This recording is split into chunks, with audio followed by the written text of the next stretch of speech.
स्वागत है आपका सिद्धि क्लासेस में और नव वर्ष की शुभकामनाएं आपको फिर से दे रहा हूं। आज मैं आपको बताने वाला हूं लॉजियों के बारे में जो आपके पेपर में बहुत सी पूछी जाती हैं। वैसे तो हर विषय का कोई नहीं कोई तो लॉजी होगी ही, हर चीज़ की होती है, तो सभी जानना तो आवश्यक नहीं है, ना सभी हम जान ही पाएंगे क्योंकि ज्ञान अथाह है। जो ज़रूरी हो वो चीज़ें हमें एक्सेप्ट कर लेनी चाहिए। तो जमी से आसमां की तरफ बढ़ते हैं, लॉजियों की बात करते हैं। शुरुआत करूंगा मैं पीडोलॉजी से। किससे? पीडोलॉजी। देखिए पीडोलॉजी जो होती है इसमें अध्ययन किया जाता है किसका? मृदा का। मृदा तो जानते होंगे, मिट्टी की बात कर रहा हूं मैं। और मृदा की बात चलिए तो मैं आपको बता दूं, कुछ क्वेश्चन लिखते रहिएगा जो एक्स्ट्रा आपको मिले। तो मृदा जो है, भारतीय मृदा जो है, मतलब भारत की जो मिट्टी है, इस मिट्टी को बांटा गया है 8 भागों में। मतलब भारत की जो जितनी मिट्टियां हैं इनको कितने भागों में बांटा गया है? 8 भागों में बांटा गया। 8 से क्वेश्चन याद रखेंगे कि कर्क रेखा भारत के कितने राज्यों से गुजरती है, तो आपका आंसर हो जाएगा 8। कारक के कितने भेद होते हैं, तो आपका आंसर हो जाएगा 8। ऋग्वेद में अष्टकों की संख्या कितनी है, तो भी आपका आंसर हो जाएगा क्या? वही छाया हुआ बोलिएंगे तो क्या होगा? भारत 8 आंसर होगा। तो पीडोलॉजी में अध्ययन होगा किसका? मृदा का। भारतीय मृदा को कितने भागों में बांटा गया है, तो आपका आंसर बनेगा 8 भागों में बांटा गया है। तो पीडोलॉजी में अध्ययन हो गया मृदा का, मतलब जमीन मिल गई हमें।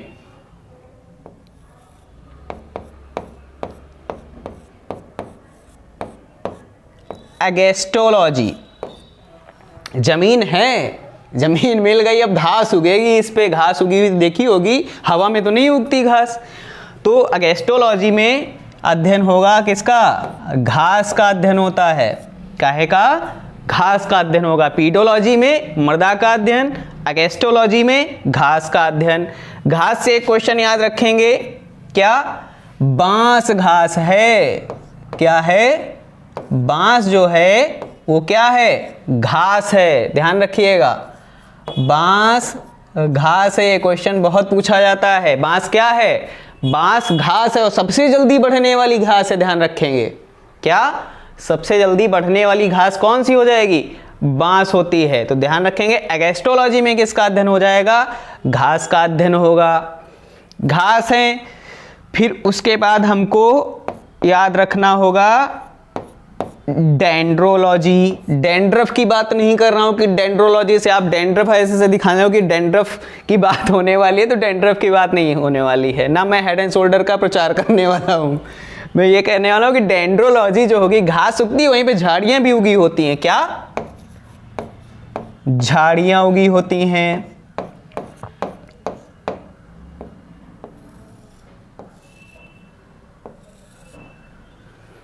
मृदा मिली, मिट्टी मिली, घास उगी, फिर आपने देखा तो झाड़ियां भी उगी हुई थी। तो झाड़ियों का अध्ययन किसमें होगा? डेंड्रोलॉजी में होगा। डेंड्रोलॉजी से ही मिलता जुलता हमको याद हो जाए तो और अच्छा है, डेंड्रोक्रोनोलॉजी।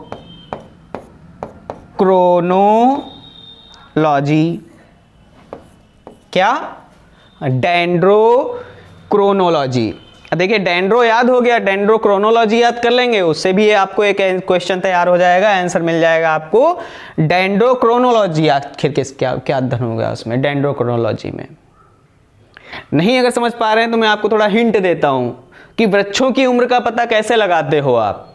क्या करते हो वृक्षों की उम्र पता लगाना? टहनियां गिनने लगे जाके कि हाँ इतनी टहनी तो इतने वर्ष का होगा, या इतने पत्ते तो इस अनुपात में उम्र होगी। नहीं, जब वो काटा जाता है तो उसमें कुछ रिंग्स दिखते हैं, घेरे दिखते हैं। तो वृक्षों की उम्र का पता जो लगता है वार्षिक वलयों के द्वारा होता है। उन्हीं वार्षिक वलयों का जो अध्ययन होता है डेंड्रोक्रोनोलॉजी में होगा। मतलब वृक्षों के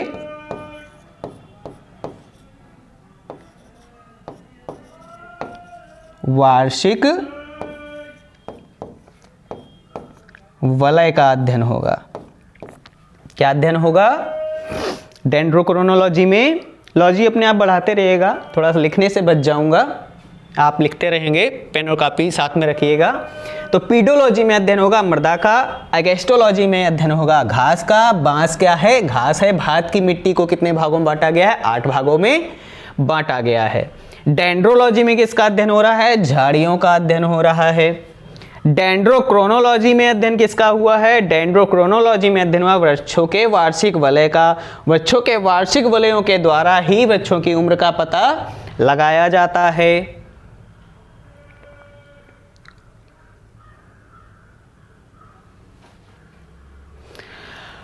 अब देखिए, झाड़ियां भी हैं, वृक्षों की उम्र का भी पता लगा लिया आपने।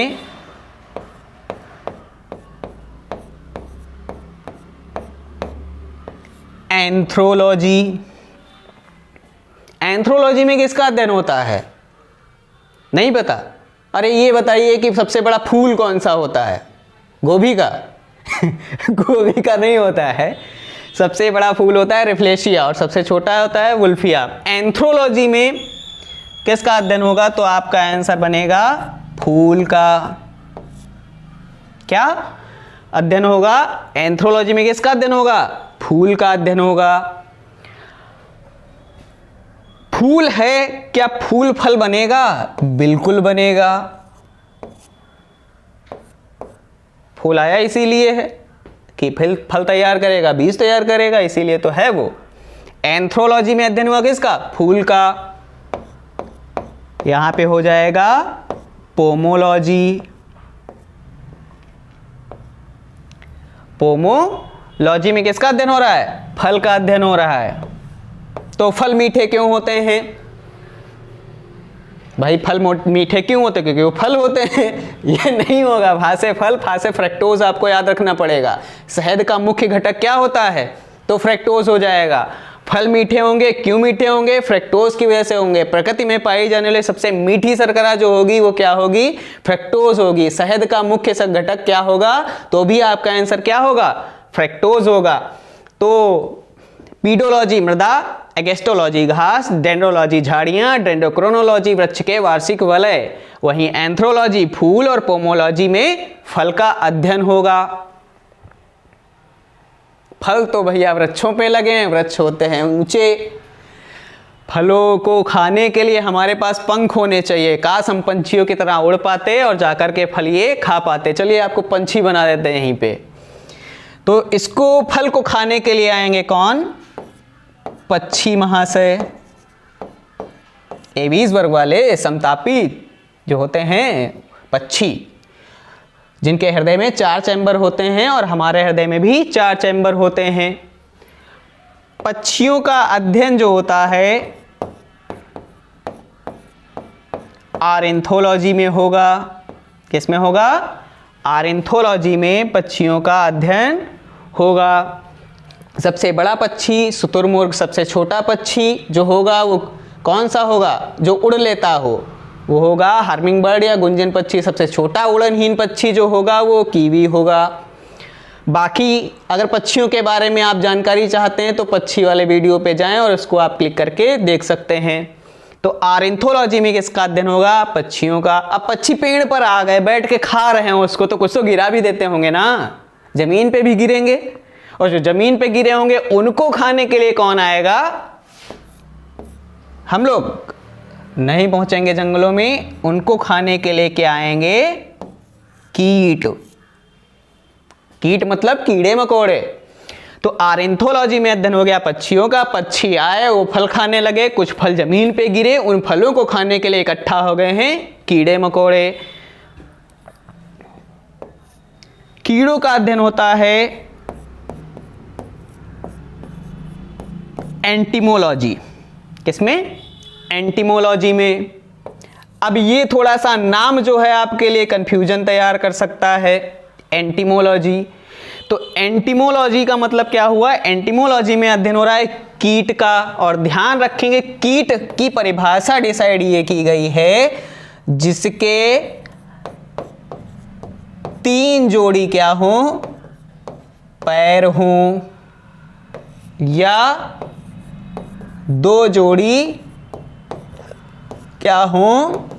पंख हो, दोनों भी होंगे, कोई वो नहीं, दिक्कत की बात नहीं है कि 3 जोड़ी पैर हैं 2 जोड़ी पंख। ये कीटों के लिए परिभाषा एक डिसाइड की गई है कि कीट हम किसे मानेंगे, तो कीट उसे मानेंगे जिसके 3 जोड़ी पैर होंगे या 2 जोड़ी पंख होंगे। मकड़ी को कीट नहीं माना गया, क्यों नहीं माना गया? क्योंकि वो उसके 8 पैर होते हैं, जबकि कीट के लिए क्या होना चाहिए? 3 जोड़ी पैर, मतलब 6 पैर होने चाहिए या 2 जोड़ी पंख होने चाहिए। तो एंटिमोलॉजी में कीट का अध्ययन होगा। एंटिमोलॉजी से कंफ्यूजन आपका थोड़ा सा हो सकता है कि एंटिमोलॉजी कहीं एंट से आप रिलेट करके उसको चींटी का ना लगा दे, क्योंकि चींटी का अध्ययन भी रख देता है एंटिमोलॉजी पूछ करके, तो अक्सर लगने लगता कहीं ऐसा ना हो कि एंटिमोलॉजी कह रहा है तो चींटियों से संबंधित हो, तो ऐसा नहीं होगा। एंटिमोलॉजी में कीट का अध्ययन होगा। चींटी की बात आई है तो मैं कुछ और बता दूं। मार्मिकोलॉजी, मार्मिकोलॉजी की जब बात करें तो आपका आंसर बनेगा क्या? चींटी का अध्ययन होगा। किसका अध्ययन होगा? चींटी का अध्ययन होगा।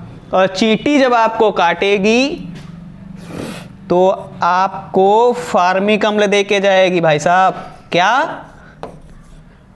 फार्मिक या मैथनोइक अम्ल, मैथनोइक अम्ल। कहीं भी क्वेश्चन अगर आ जाए आपसे, चींटी की बात करें, बिच्छू की बात करें, बरैया की बात करें, इनके डंक की बात करेगा, तो आपका आंसर क्या होगा? फार्मिक अम्ल या मैथनोइक अम्ल।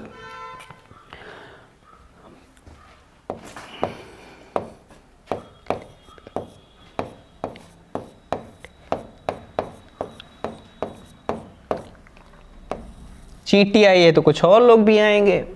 उधर से तितली ने देखा कि क्या हो रहा है भाई, हम भी थोड़ा सा मुआयना करके आते हैं, तो तितली भी उड़ के चली आई।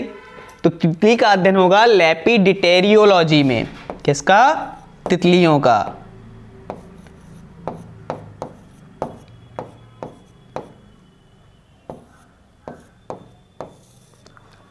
क्वेश्चन अगर करता है लेपिडिटेरियोलॉजी में किसका अध्ययन होगा, तो तितलियों का अध्ययन होगा।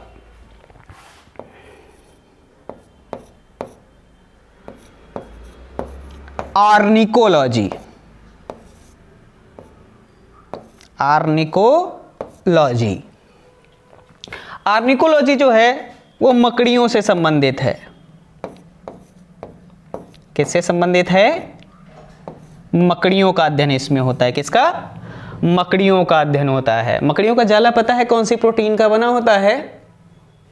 अगर आपको पता है तो अच्छी बात है, नहीं पता है तो ढूंढ के हमको बताइए, हमें तो पता ही है। कमेंट करिए कि मकड़ियों का जाला जो होता है वो कौन सी प्रोटीन का बना होता है और कौन सा रेशम मकड़ियों से प्राप्त होता है।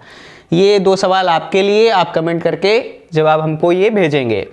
तो आर्निकोलॉजी में किसका अध्ययन हो गया? मकड़ियों का।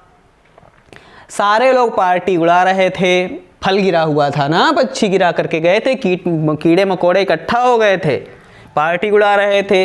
इन सब की पार्टी होती देख करके वहां पर कौन आया? वहां पे आया या आई कौन? जो कली कभी नहीं खिलती।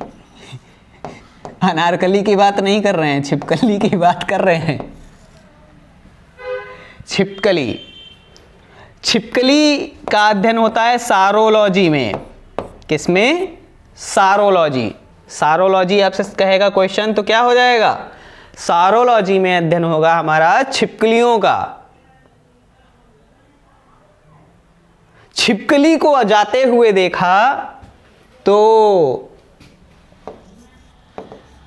ये वहां से कैसे रह जाते? कहें चलो भाई देख के आते हैं, दावत हो रही और हमें छोड़ा जा रहा है, ये तो गलत बात है।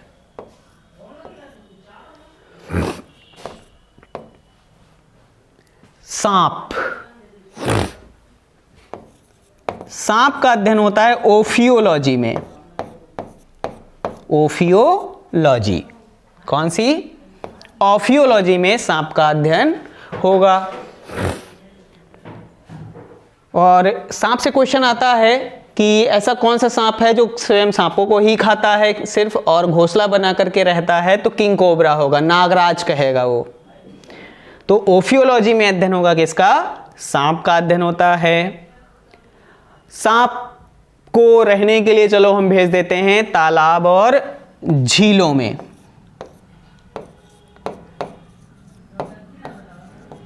तालाब या झील। क्वेश्चन करता है तालाब और झीलों का अध्ययन कौन सी लॉजी में होगा, तो आपका आंसर बनेगा निम्नोलॉजी। क्या हो जाएगा? निम्नोलॉजी। निम्नोलॉजी में अध्ययन हो रहा है काहे का?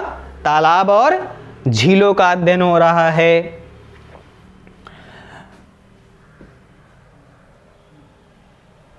अब ये कहानी वहां तक हमने पहुंचा दी। अब थोड़ा सा इंसानों से रिलेट कर लेते हैं, उनसे भी संबंधित लॉजियां पूछी जाती हैं पेपर में। जैसे कि पहले इंसान को बूढ़ा कर देते हैं, जेरेंटोलॉजी। जेरेंटोलॉजी होता नहीं, बोलते हैं सठिया आ गए हैं, बूढ़ा आ गए हैं, जरिया आ गए हैं ऐसे करके, ऐसा ना बोल करके इस तरीके से भी कह सकते हैं जेरेंटोलॉजी। क्या? जेरेंटोलॉजी। जेरेंटोलॉजी में बुढ़ापे का अध्ययन होता है, ध्यान रखिएगा। काहे का? बुढ़ापे का जो अध्ययन होगा वो जेरेंटोलॉजी में होगा। इंसान जब बूढ़ा होता है तभी बीमार होता है, उसी से कंडीशन से थोड़ी सी चीजें हम याद रख लेंगे। कैंसर, बूढ़ा जो था उसे क्या हो गया? कैंसर हो गया। कैंसर जब हो गया तो दिखाने गया कहाँ? ऑन्कोलॉजिस्ट के पास में।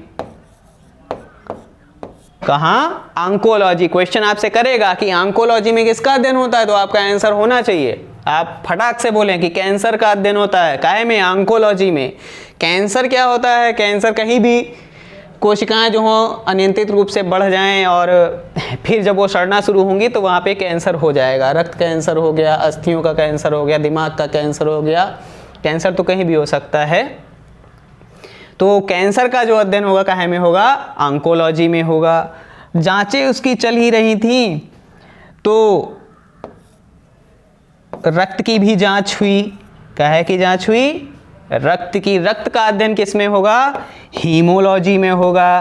कौन सा लॉजी यहाँ प्रयोग करेंगे हम? हीमोलॉजी। अगर रक्त के बारे में आप जानते हैं तो क्वेश्चन बहुत ही फेमस उससे रहता है कि रक्त जो होता है लाल क्यों होता है, तो हीमोग्लोबिन याद रहता है ना आपको, तो हीमोग्लोबिन से ही लिया गया। हीम नामक रंजक, ग्लोबिन नामक प्रोटीन होता है ना रक्त में, तभी तो रक्त लाल होता है।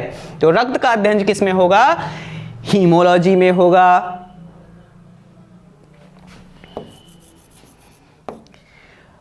हृदय की बात कर लें यहीं पे। हृदय मतलब दिल, ये वाला दिल धक धक करता वाला, ये वाला दिल।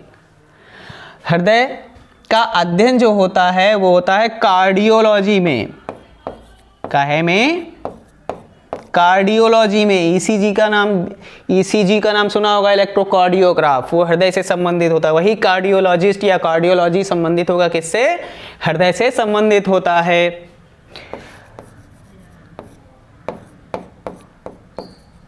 गुर्दा की बात करें, किडनी जिसको बोला जाता है, और इस गुर्दे का अध्ययन किया जाता है नेफ्रोलॉजी में। काहे में?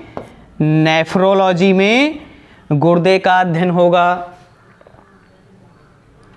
तो ध्यान रखेंगे, नेफ्रोलॉजी में किसका अध्ययन होगा? गुर्दे का अध्ययन होगा। त्वचा से बहुत पूछा जाता है क्वेश्चन। त्वचा, डर्मिटोलॉजी, डर्मिटोलॉजिस्ट का नाम सुना होगा। डर्मिटोलॉजी में किसका अध्ययन होगा? त्वचा का अध्ययन होता है। यकृत की बात करें, जो मानव की सबसे बड़ी ग्रंथि है और सबसे अधिक पुनरुद्भवन की क्षमता इसी में होती है। यकृत, जिगर, लीवर एक ही बात करेगा। दिल में तुम, जिगर में तुम, ऐसे ही जिगर करके याद कर लेंगे। जिगर ठाकुर को नहीं, चांद वाला मुखड़ा यकृत की बात कर रहे हैं। तो यकृत जो होगा इसका अध्ययन होता है हेप्टोलॉजी में। क्या किस में अध्ययन होगा? हेप्टोलॉजी में यकृत का अध्ययन होता है।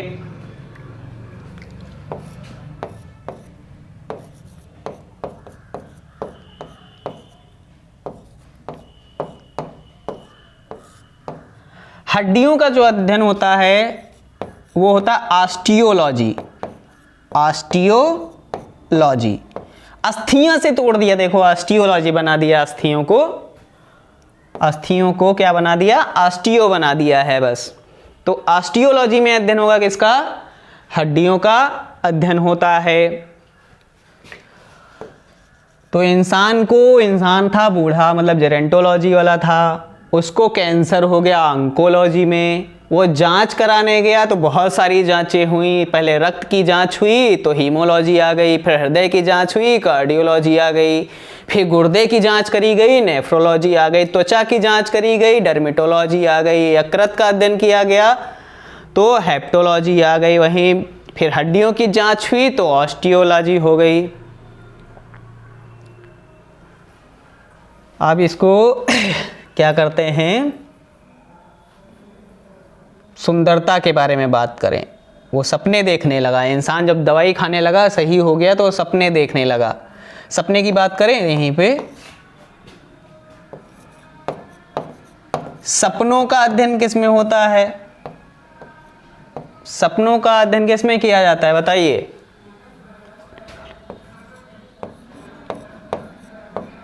ऑनेरोलॉजी। ऑनेरोलॉजी में किसका अध्ययन होता है, सपनों का। सपने कब आएंगे, खुली आंखों से सपने आएंगे नहीं, सपने आते हैं कब, जब होती है हमको नींद। नींद का अध्ययन किया जाता है हिप्नोलॉजी में। हिप्नोलॉजी गाना सुना होगा ना, हनी सिंह का, ब्लू आइज हिप्नोटाइज करती हैं जिसको जिसको जिसको, ऐसे कुछ है। तो ऑनेरोलॉजी में सपनों का अध्ययन होगा और हिप्नोलॉजी में नींद का अध्ययन होता है। नींद बड़ी सुंदर होती है भाई, सोना सोना सोना तो बहुत ही अच्छा होता है।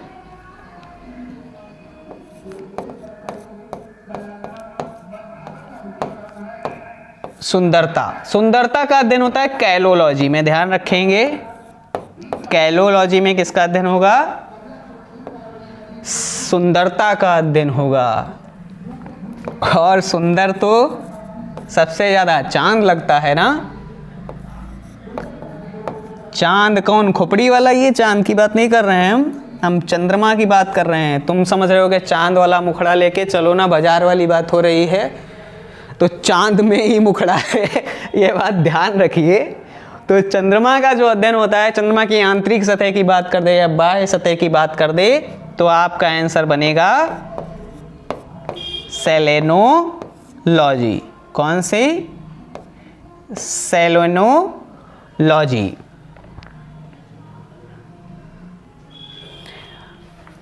माइकोफाइकोसाइटो को ध्यान रखेंगे, ये बहुत पेपर में पूछी जाती है। माइको, फाइको और साइटो, इनको ऐड कर दीजिएगा, जाके तालाब के बाद में लिखिएगा। तालाब के बाद में लिखेंगे तो आपको पता चल जाएगा कि तालाब होगा, उसमें काई लगी हुई थी या शैवाल थी या कवक वहाँ पे था और उनमें छोटी छोटी कोशिकाएं थी। इस तरीके से इसको तालाब के बाद में सेट करिएंगे तो इसको याद करना आपके लिए तीनों आसान हो जाएंगे। इन तीनों में से पेपर में बहुत पूछा था। माइकोलॉजी, माइकोलॉजी में अध्ययन होता है कवक का। फाइकोलॉजी में अध्ययन होगा शैवाल का। और साइटोलॉजी में हो जाता है अध्ययन कोशिका का। तो ध्यान रखेंगे माइको, फाइको, ये साइटो, ये बहुत ज़्यादा पूछी जाती हैं। इनको तालाब के बाद में लिख लीजिएगा कि तालाब आपने देखा निम्नोलॉजी में, और उसमें तालाब में आपको क्या दिखाई दे, माइको, फाइको, साइटो आपने देखा, मतलब कवक, शैवाल और कोशिका को देखा। कवक और शैवालों से एक क्वेश्चन आता है, कवक प्लस शैवाल मिलकर के क्या बने होते हैं, तो आपका आंसर भी क्या बनता है, लाइकेन। ध्यान रखिएगा, ये बहुत पूछा जाता है। कवक और शैवाल मिलकर क्या बनाते हैं, लाइकेन को बनाते हैं। तो साइटोलॉजी में कोशिका का अध्ययन हो गया। कोशिका के बारे में तो आपको क्वेश्चन पता होंगे, रॉबर्ट हुक ने इनको खोजा था और माइक्रोग्राफिया पुस्तक में इन्होंने इसका जिक्र किया हुआ था। Exobiology, exobiology.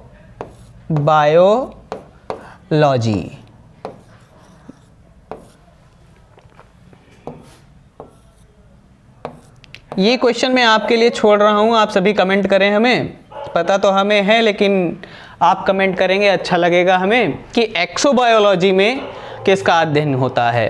तो इतनी लॉजियाँ आप हमेशा याद रखिए, और इन्हीं में से बहुत सारी जो क्वेश्चन बनते हैं इन्हीं में से उठाए जाते हैं, और कोई ना कोई लॉजी आपसे पेपरों में पूछी जाती है। मिलते हैं अगले वीडियो में, तब तक के लिए जय हिंद।